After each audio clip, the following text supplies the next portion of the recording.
अस्सलामुअलैकुम वरहमतुल्लाहि वबरकातुहू। उम्मीद है कि डियर स्टूडेंट्स आप सब खैरियत से होंगे। आज हम इंट्रोडक्शन टू बायोलॉजी का लेक्चर नंबर 3 डिस्कस करने जा रहे हैं। बेसिकली ये लेक्चर भी पिछले लेक्चर जिसमें हमने ब्रांचेस ऑफ बायोलॉजी को स्टार्ट किया था उसका ही पार्ट है। इसमें भी हम next remaining branches of biology को डिस्कस करेंगे। आज जो सबसे पहले हम ब्रांच डिस्कस करेंगे इसका नाम पैलियोंटोलॉजी है। पैलियोंटोलॉजी में हम फॉसिल्स की स्टडी करते हैं। अब फॉसिल्स कहते किन्हें हैं? आज से हज़ारों करोड़ों साल पहले जो लाइफ इस ज़मीन पे मौजूद थी, उनकी डेथ होने के बाद उन पे जब डिफरेंट बैक्टीरिया फंजाई वगैरह की डिकम्पोजिशन हुई, डिकम्पोजिशन के बाद उस लाइफ की जो रिमेनिंग पार्ट्स, जो रिमेनिंग कोई भी चीज़ हमें उनके बारे में दरियाफ्त होती है, उनकी हड्डियाँ, कोई भी चीज़ हमें मिलती है, उनको फॉसिल्स कहा जाता है और उनकी स्टडी को पैलियोंटोलॉजी में पढ़ते हैं। अब फॉसिल्स की स्टडी ज़रूरी क्यों है?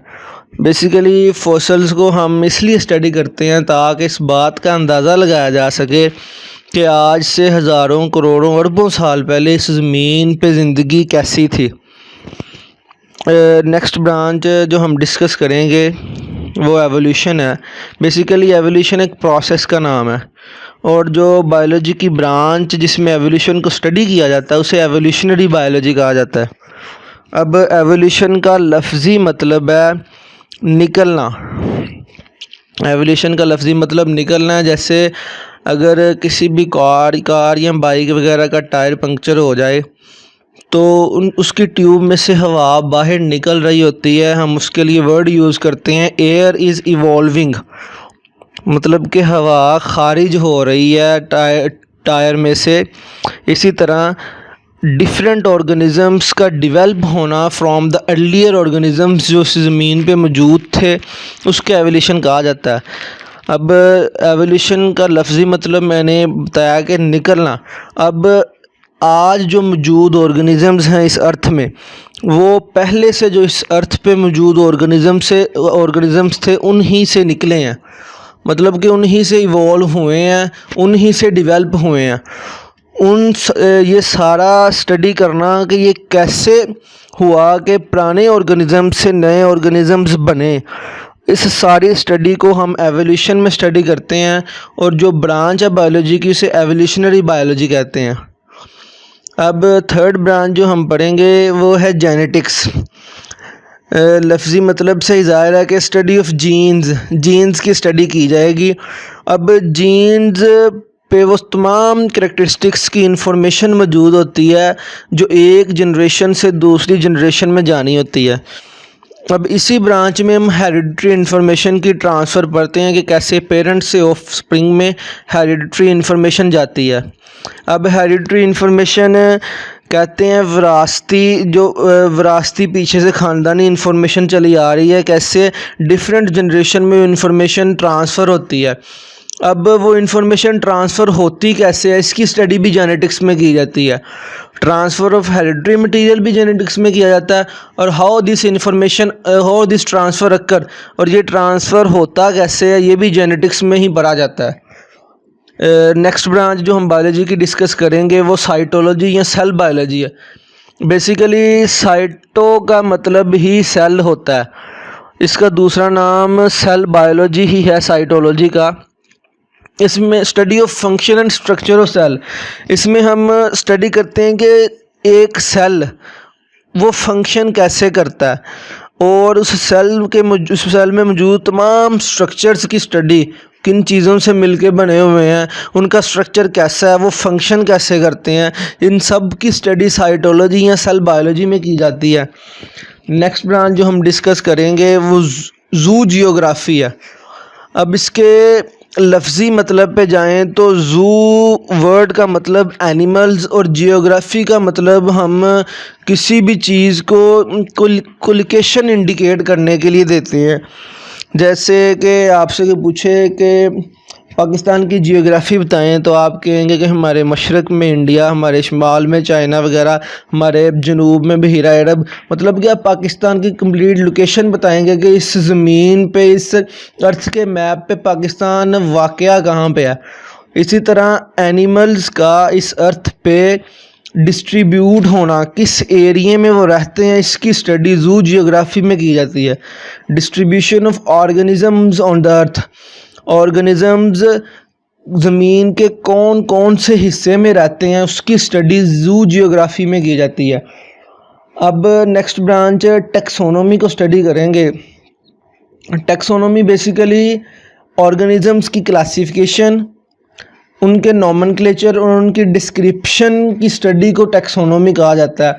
अब ऑर्गेनिज़म को क्लासीफाई किस बेस पे किया गया, उनकी क्लासेस किस बेस पे बनाई गई हैं, उनको नाम कैसे दिया जाता है, उनकी ऑर्गेनिज़म्स की करैक्टरिस्टिक्स कैसी हैं, डिस्क्रिप्शन का मतलब उनकी करैक्टरिस्टिक्स कैसी हैं, इन तमाम की स्टडी टेक्सोनोमी में की जाती है। इसी तरह अगली ब्रांच जो हम डिस्कस करेंगे वो मॉलिक्यूलर बायोलॉजी है। deals with the study of molecules from which structures of cells are formed। Molecular biology की आप ऐसे भी डेफिनेशन कर सकते हैं कि सेल्स जो डिफरेंट पार्ट्स हैं, सेल्स हैं हमारी बॉडी के, वो किन मॉलिक्यूल से बने हुए हैं।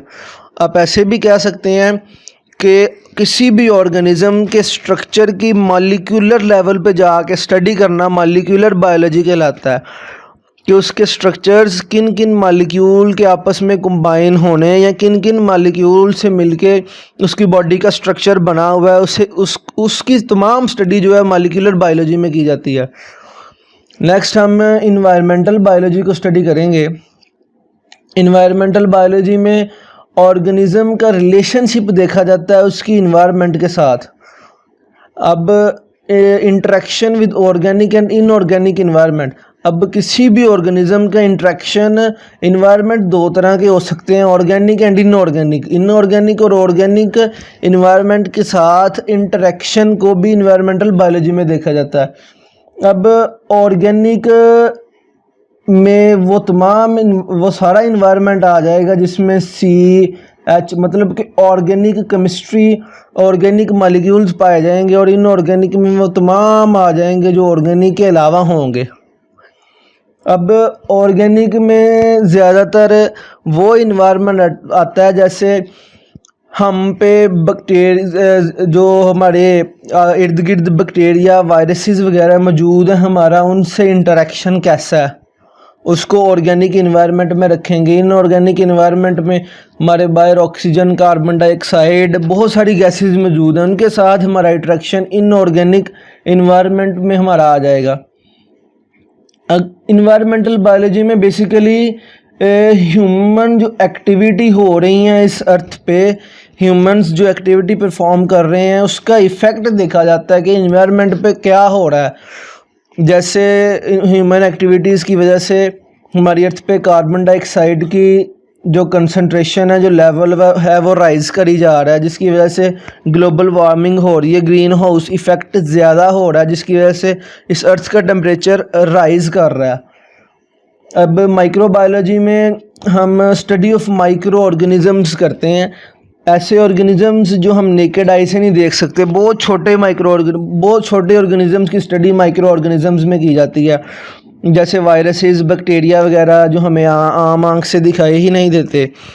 अब इधर बुक में माइक्रोस्कोपिक एल्गी, माइक्रोस्कोपिक फंजाई, इनके साथ स्पेशल माइक्रोस्कोपिक लिखा गया।